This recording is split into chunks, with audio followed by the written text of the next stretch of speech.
Let's see. Can you reset your dopamine? Let's just Google that and see what that says. Can't truly reset dopamine, since it's a vital brain chemical. But you can reset your brain sensitivity by reducing overstimulation from cheap dopamine sources like social media, sugar, gaming, and replacing them with earned dopamine activities like exercise, learning, and creativity to regain motivation and pleasure. Strategies involve taking breaks from screens. God, I hate that. Engaging in challenging effort-based tasks, prioritizing sleep, and eating nutritious foods like protein-rich sources, nuts, meat, dairy. This process, sometimes called dopamine detox, helps your brain appreciate smaller rewards and takes weeks to months. Oh my God. Okay. What to reduce? Cheap dopamine, digital overload, mindless scrolling, binge watching, excessive gaming, porn. Fuck! To all of those. I know the timing on that was not ideal, but I do all of those things. And honestly, the porn is the least of it. It's like 2 minutes. Instant gratification, sugary processed foods, gambling, constant multitasking. Fuck. Caffeine, alcohol can disrupt natural rhythms. I have been lowering the caffeine already though, so that's good. What to do? Earned dopamine and support. Move your body. Exercise. Walk in nature. Or do anything physically challenging. I have been going back into the gym. Lifting weights, doing that. So we're on our way.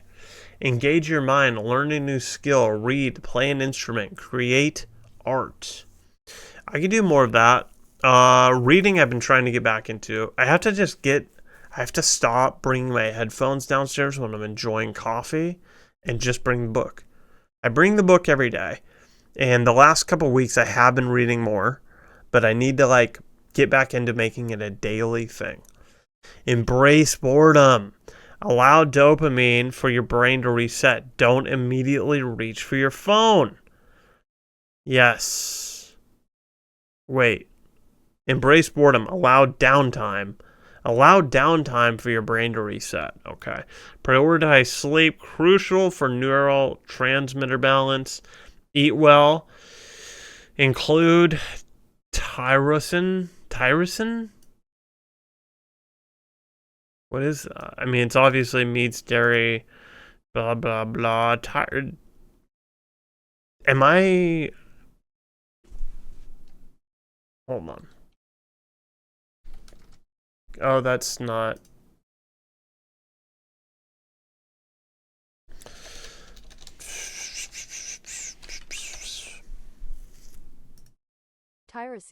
Tyrosine-rich foods.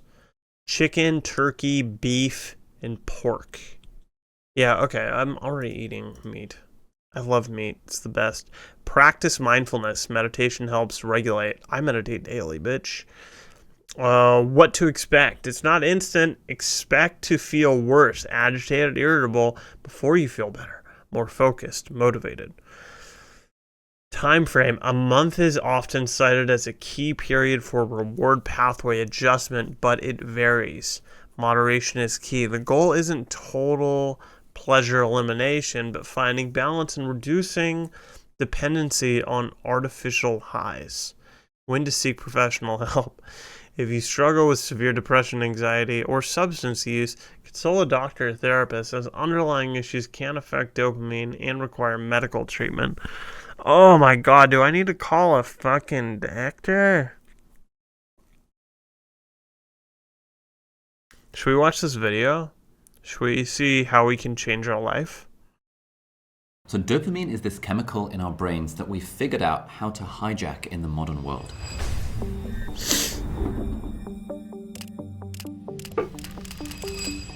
Things like our phones and social media, fast food and alcohol, all of these things spike our dopamine and give us instant feelings of reward and pleasure. But the big problem is that we are increasingly becoming addicted to these factors that cause these huge surges in dopamine. So now we find it really hard to actually do more of what actually matters to us. And so many people in the modern world are just struggling to take action towards what they're seeking for. They're struggling, they have dreams in their mind with their careers, or yeah, I really want to be healthy, and they get a little bit motivated for a second and then it crashes. And society really needs to understand that operating and getting this chemical into balance is what's going to enable you to actually get focused and stay consistently motivated. This is TJ Power. He's a neuroscientist who runs the Dose Lab, which specializes in understanding the 4 main brain chemicals that influence our day-to-day lives. That's dopamine, oxytocin, serotonin, and endorphins. We're going to be exploring each one of these in this 4-part video series, and there's going to be actionable tips in each of them to help you increase these brain chemicals in a healthy way to completely level up your life. I love a good actionable detail. Episode 1 of the 4-part series, we are talking about dopamine. Let's go.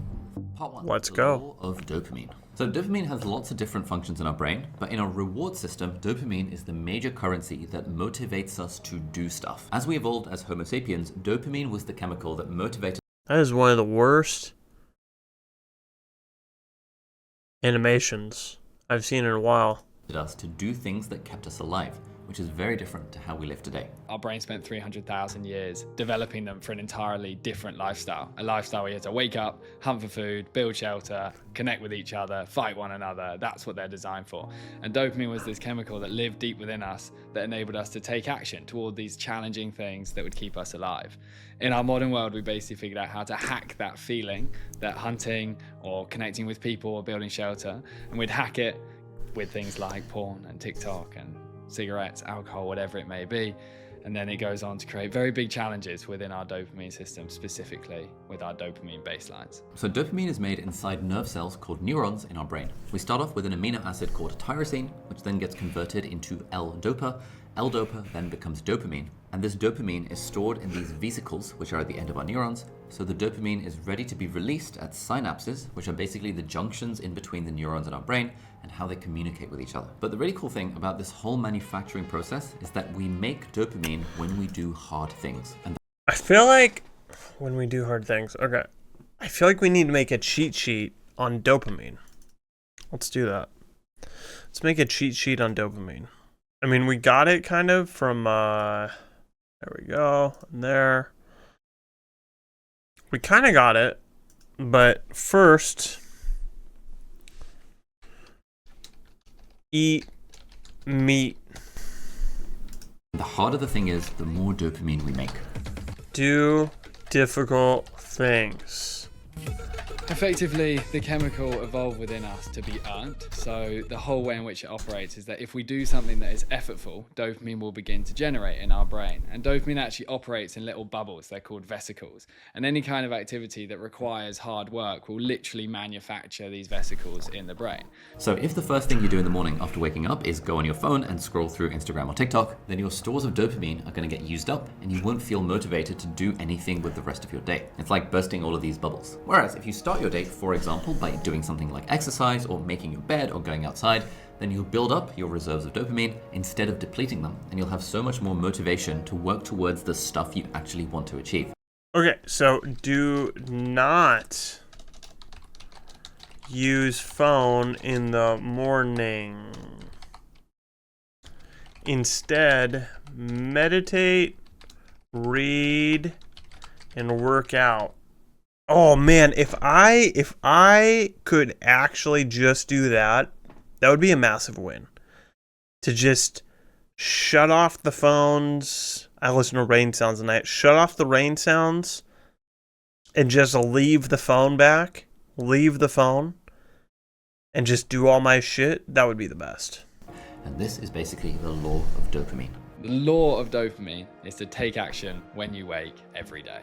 And what I mean by that is, as soon as you open your eyes in the morning, the most important thing you can do is get moving effectively. Dopamine is literally involved in movement. There's actually this really big phenomenon on TikTok at the moment called rotting, which is where people literally can't get out of their bed, and particularly teenage girls call it rotting, where they like cannot move. They can't get out of their bed to do anything. And the reason that's happened is because dopamine is so low from the TikTok and the sugar and so on that they can't take action at all.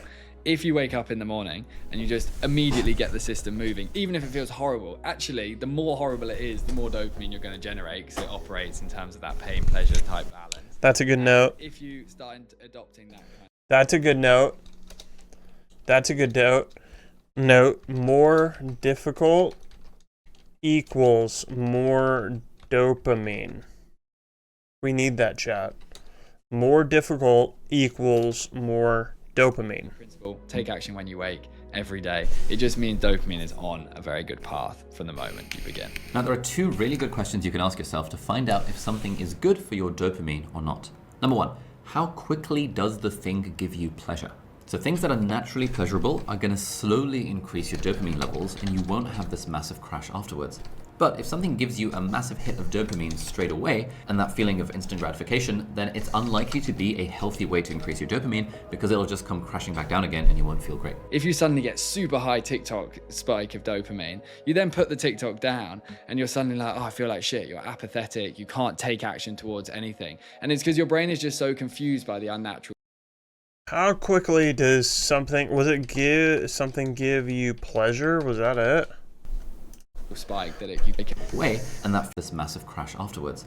But if something gives you a massive increase, does the thing give you pleasure? Got it. Things that are naturally pleasurable are going to slowly increase your dopamine levels, and you won't have this massive crash afterwards. But if something gives you a massive hit of dopamine straight away, and that feeling of instant gratification, then it's unlikely to be a healthy way to increase your dopamine, because it'll just come crashing back down again and you won't feel great. If you suddenly get super high TikTok spike of dopamine, you then put the TikTok down and you're suddenly like, oh, I feel like shit. You're apathetic. You can't take action towards anything. And it's because your brain is just so confused by the unnatural spike that it crashes out effectively. And then question number two is this going to benefit me or someone else in the future? If the answer is yes. Is this going to benefit me or someone else in the future? Yes, then this is healthy dopamine. Things like cooking dinner instead of eating out, going for a walk with a friend, or smashing the like button for the YouTube algorithm. But if the answer is no, then it's generally not a good, healthy way to increase your dopamine levels. And this might include things like scrolling on TikTok for hours, or smoking, or vaping, or drinking alcohol. I'm not saying that you're only ever allowed to do things that contribute to personal development in some sort of way, but if we're interested in how to take back control over our dopamine, if you're finding yourself struggling to focus, getting distracted all the time, then it's worth appreciating the role that dopamine plays in this whole system, and maybe like nudging your balance over. I know, dude. Hits the vape. Experience joy and reward in the present moment. Right when he's fucking like, smoking, vaping, blah blah blah blah blah. I'm like, yeah, I'm doing that literally right now. More God damn it. Things that actually can help improve your life in the long term. If you want, I'm not telling you how to live your life. These are just some suggestions. Feel free to take them or not. By the way, singing with a group of people, or doing exercise with a group of people, or working with a group of people makes whatever you're doing feel much better. Oh, that is like one thing that sucks. I hate working with people. I don't like doing this shit. This thing on the left is cringe as fuck. Everyone's singing together. I'd want to like jump off a fucking building. Working out with people, not interested. And whatever this is, group projects, group shit, And that is where the sponsor of this video comes in, which is actually me, because this video is sponsored by our own product, Productivity Project. Actually doing essentially get together, is going, think of it as like CrossFit or Peloton each morning, because I just get way more work done when I'm in a focus lab session, knowing that other people around me on screen virtually are also doing their work. Doing this stuff every day pretty much doubles my productivity. And we've had so many on starting my 5 years focus lab. Link down below. You can check out our co-working sessions, or in one of our reflection workshops, or in one of our 4 ways to control one of our book clubs, or maybe in one of our in-person meetups as well. Part 2, 4 ways to control dopamine. Okay, so now let's look at 4 actionable ways that we can take back control of the dopamine in our brains. And what I love about these tips from TJ is that anyone can start putting them into practice as pretty much as soon as you finish watching this video. Action number 1, phone fasting. Yeah, so with dopamine, the first thing to understand, the most effective thing we've seen in all of our research and training is this concept we've developed called phone fasting, which is just having agreed times with yourself where you will fast, quote unquote, from your phone. The most important time in your whole life to fast from your phone is when you wake up in the morning. Your brain wakes up, it's seeking for dopamine, it's seeking... Now, I will say, I would like you at home right now to, let me see if I can find it. Screen time is what it's called. Tell me what your daily average is. I went to settings and you could just search screen time. What is your daily average? Because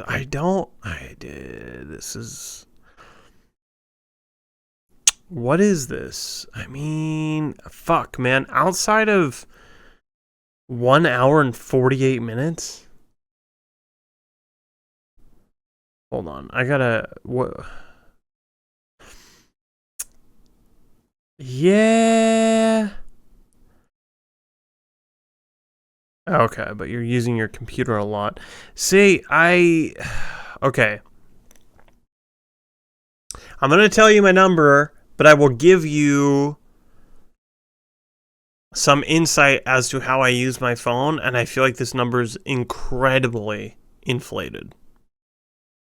Daily average is 5 hours and 28 minutes, which is a lot. Especially to your 1 hour and 48 minutes. But I will say, when I'm not reading and enjoying coffee, I will watch YouTube videos for an hour and a half to 2 hours in the morning, which is like way too long to be waking up to coffee. I will note that. That's one thing. But we're going to change that. But there's that, and then like it's saying... like DoorDash is an hour and 27 minutes. When I order DoorDash, I leave my phone open just so at a glance I can see where the dasher is.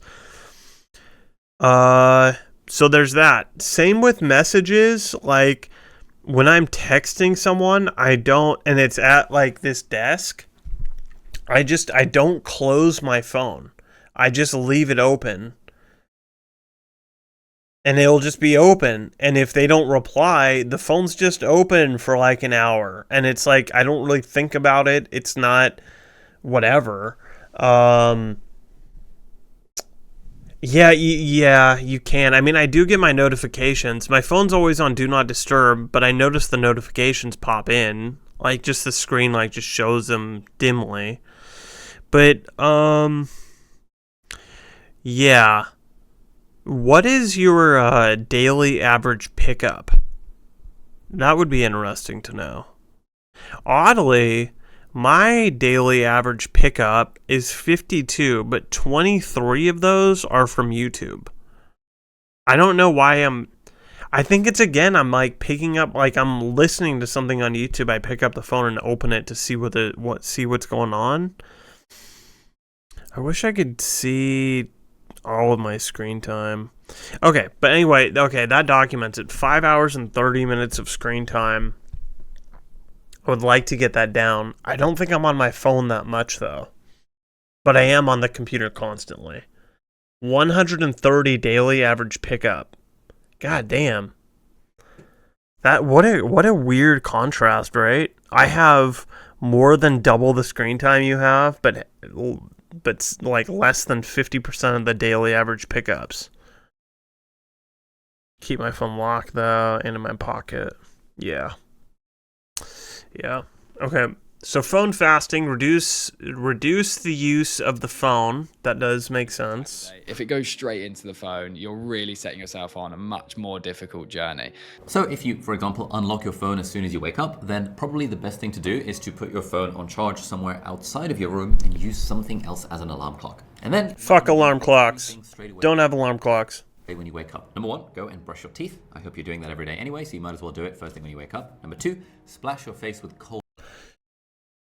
Do you brush your teeth immediately after waking if you're going to go have coffee?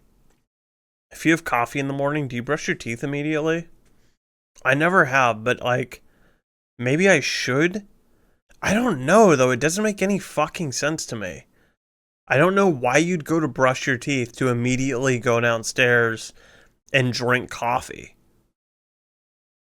Cold water, that helps you wake up. And 3, make your bed. And all of this is aligned with the law of dopamine because we are physically taking action and you're immediately increasing these stores of dopamine in our brain instead of immediately depleting them. Ideally, we want to be phone fasting for at least 15 minutes every single morning, and then ideally in the evenings we would have 60 minutes of time before bed where we're not on our phones. I struggle to do this, which is why I have an app called Opal. They are not affiliated with me in the slightest. I wish they were. I wish I owned the app or invented the app or something. But Opal is a great app that I've been using for several months now, and it essentially blocks social media apps from 10 p.m. to 9 a.m. Then it's like if I'm on my phone, I just read on my Kindle and then I go to bed.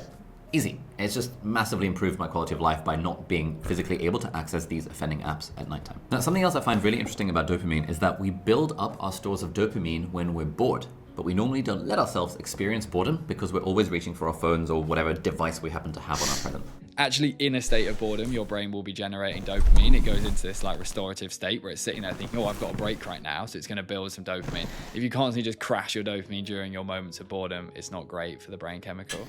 And this is why TJ recommends that we try and do a 2-hour phone fast on Saturdays and on Sundays, and to try our best to embrace this feeling of boredom instead of always running away from it. For me, the way I apply this is when I go on walks, I try and avoid having my phone where I'm listening to audiobooks or podcasts or music or whatever, and I keep my phone with me, my AirPods with me, just in case, and like a little pocket notebook type thing, and a pen. And so if I chill in a cafe or a coffee shop or something, or a park bench, I can do some little pen and paper journaling, and I like to think that that helps increase overall my dopamine levels over time. Action number 2, find your flow. Okay, so I'm going to quote psychologist Mihai Csikszentmihalyi here. Our most rewarding activities are not natural. They demand an effort that initially one is reluctant to make. But once the interaction starts to provide feedback to the person's skills, it usually begins to be intrinsically enjoyable. Now here Csikszentmihalyi is describing the flow state, which is something that he came up with in the 1970s. So when we are in our flow state, we are hyper-focused on that one thing that we're trying to do. And in general, to get into this flow state, there needs to be a match between our skill levels at doing the thing and how challenging the thing actually is. So if something's too easy, then you're likely to feel bored rather than being in the flow state. But if something is too difficult, then you might feel anxious and stressed. And so if you want to get into this flow state, we want to be trying to find that balance between challenge and skill level, and sometimes even artificially adding in a challenge if we feel like something is too easy, or trying our best to reduce our anxiety and stress associated with something if we're putting too much pressure and importance on the thing. Now what's really cool is that researchers have done studies where they scan people's brains to see which areas are the most active when they're in a flow state, and these studies tell us that our reward system and dopamine pathways are heavily involved. When we enter this flow state experience, it builds dopamine in crazy amounts because our brain's like, wow, they obviously need me right now. You want to think of this dopamine chemical as your friend, and when you're trying to engage in something that's challenging, it's like, oh, he needs support, help him focus. So we know that flow is really common in athletes and artists and scientists because their work is highly skilled and challenging. But we can all experience flow in the more mundane things in our everyday life, like cooking and studying and cleaning, if we find ourselves in these optimal conditions. And on average, it takes about 15 minutes to get into your flow state, so recognize that the first 15 minutes of doing something that might seem a bit boring are always going to be the hardest because that's when your dopamine will be at its lowest. A good example is something like cleaning a bathroom, because that's a particularly annoying task in our home. What you'll find is the first 5 minutes pretty annoying, and gradually you begin to what's called gain momentum, effectively. After 10 minutes, you might start getting more and more into it. How fucking disgusting is your bathroom that it takes more than 15 minutes, though, to clean it? And then what can happen is the opposite can occur. Rather than thinking I can't really be bothered to do this, you actually get more into it than you even expected to. And that's because you're effectively entering cleaning flow state. Like, I was kind of like thinking like, okay, I feel like my morning routine is kind of a flow state, like if I'm like just on it, but none of the tasks take much more than 15 minutes. Like reading does, but meditation is like, and I don't think meditation counts, but meditation on a crazy day is like an hour. That's definitely over. But most days, I really enjoy this like 13-minute meditation I do. There's one that's 20 minutes, but generally like it's short. With my workouts, like if the whole gym is counted, it's like 45 minutes to maybe an hour. But if I'm doing weights, it's 20 minutes. And then if I'm doing cardio, it's 20. So it's like, I don't know. I don't have like, I was kind of just thinking maybe I should create a task for every day, like clean the bathroom on Sundays, do this on Monday, do this on Tuesday, like do that. But like, I don't know. And as I'm saying that now, I'm actually thinking like, well, editing takes much more than 20 minutes. And I've definitely gotten into that flow state editing. So never mind. I find this to be a really useful insight. Like, the starting bit of anything that you're trying to do is always the hardest. It's like procrastination is generally a difficulty in getting started with a thing rather than in doing the thing. When I'm filming, for example, this is like my job these days, to film these freaking videos. And the first hour I always spent just like procrastinating, looking at the scripts and thinking, oh, it's not good enough, and thinking, oh, it's not going to get any views, and thinking, why does anyone care? Thinking, why am I even qualified to talk about this? And then when I hit record and just start filming, slowly the dopamine builds up over time. It becomes kind of fun. I start like having a bit of fun with it. I start feeling a bit more animated. And like right now, I'm enjoying filming this video. It's a fun thing to do. I recognize this was also the case when I was in med school. It was really hard starting to study for the exam, but then once I got into the flow of it, I had my Study With Me music playing in the background with Pirates of the Caribbean and Lord of the Rings and Harry Potter and the whole shebang. It starts to become fun. So if you struggle with starting stuff, recognize that is completely normal. Your dopamine levels are low, and over time, they will increase. All right, let's move on to... That's right. It takes 15 minutes to get into the flow. So ignore the initial difficulty. Right, that works. Action number 3, which is cold water immersion. And this has actually been shown to cause a somewhat similar increase in dopamine as cocaine. But the key difference, apparently, is that cocaine spikes our dopamine very quickly in about 9 minutes, but then it quickly falls down afterwards. How do you spell immersion? Going into will increase. All right, let's move on to action number 3, which is cold water immersion.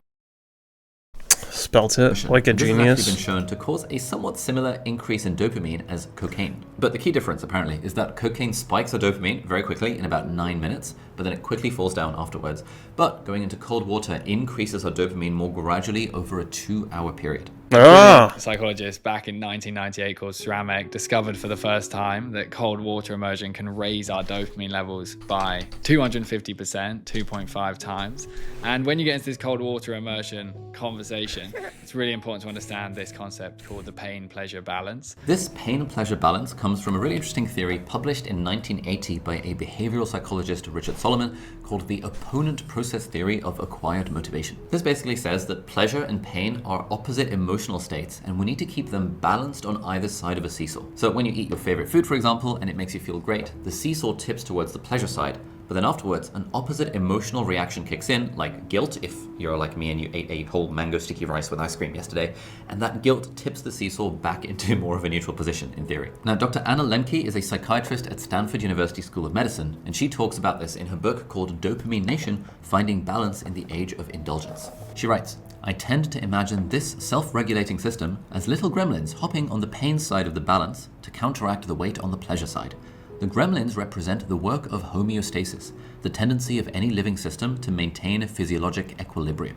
And things actually get really interesting because, as Dr. Anna writes, with repeated exposure to the same or similar pleasure stimulus, the initial deviation to the side of pleasure gets weaker and shorter, and the after response to the side of pain gets stronger and longer, a process scientists call neuroadaptation. That is, with repetition, our gremlins get bigger, faster, and more numerous, and we need more of our drug of choice to get the same effect. And obviously this drug could be anything that we find addictive, like fast food or alcohol or TikTok or whatever. But then the opposite happens when we experience pain first, like going into cold water, as TJ suggests we do to increase our dopamine. At first, it's really hard and uncomfortable to stay in cold water, like having a cold shower or doing an ice plunge or whatever. But then in response to the pain, our body activates reward pathways so the seesaw tips back into balance towards the pleasure side. And the more you do this, the less intense the initial pain will be, but those feelings of pleasure will happen much sooner afterwards and might even be more intense. The most sustainable way to do this is just to, every single time you have a shower, have 30 seconds of cold at the end.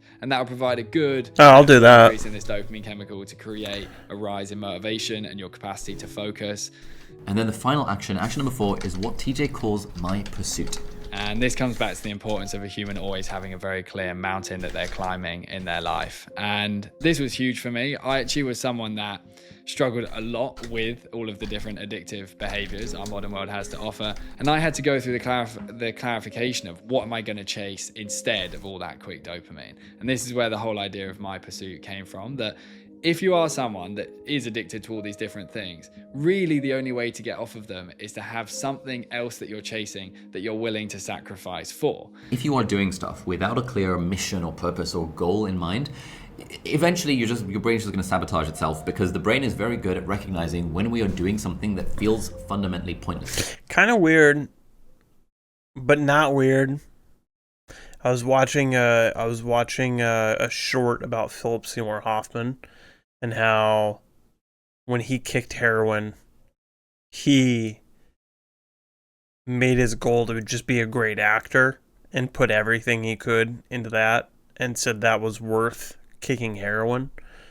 I was thinking about my own struggles with my own things, not heroin, luckily, but my own shit, and was like, I just need to kick it and find, like, make this the priority. All those other things waste time. What a great stop here. Funny. Need to, just stop the bullshit and sink all of that used up energy from wasted time things into Twitch and YouTube and stuff and things. Whereas if you're working towards something, if you're building something, or like supporting your family, or like whatever the goal is that you're trying to go for, if you have that goal firmly in your mind, it means that all of the stuff you have to do to get there, it feels very directed, and it becomes quite like fun to do the thing when you know that you're working towards a particular goal. Now, a question I often get asked is, well, okay, but how do I figure out what my purpose is, what my mission is, what my primary pursuit is? This is a whole thing. I have a whole 3-part playlist about this that talks about how to figure out what you truly value, how to sort of connect it with your own life experiences, how to turn that into goals. That'll be linked up there or down there or something, so you can check it out. But TJ's solution to this, which I agree with, is to start spending at least 60 minutes in nature every day, without your phone, without music, and without a podcast. Now, at first, you'll probably feel bored and frustrated, but once you push past those uncomfortable emotions, it becomes a lot easier to answer that question of, what is my primary pursuit? What do I really care about pursuing? In my case, I personally feel most creative when I'm going out and about on walks in Regent's Park in London or something, or if I'm just walking to a local coffee shop and just sitting there alone with my thoughts. And the more you ask yourself this question, the better you'll get at working out what your goals are and figuring out the plans and systems you've got to put in place to achieve them. This is the whole philosophy called the productivity GPS. GPS stands for goal, plan, and system. This is like a productivity method that I've been cooking up over the last couple of years. If you're interested in finding out more, this is something I teach as part of my productivity lab, link down below, but I'm planning to make more videos about it here on this YouTube channel as well. If you enjoyed this video, then you'll probably like the others in the series that are about oxytocin, serotonin. What a great, those will be in this playlist. What a great video, and exactly what I was kind of looking for. We got the stuff now. We got the answer. Need to eat meat. Do difficult things physically. Do not use the phone in the morning.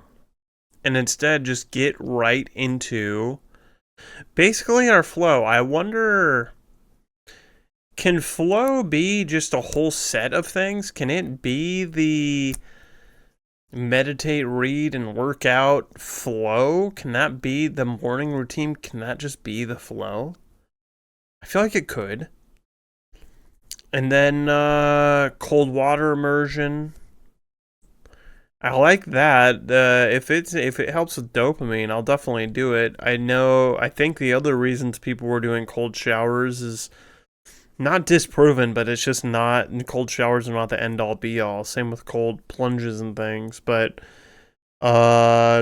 definitely a physically hard thing to do too. So if that helps with the dopamine, then I will start ending the shower with some cold water.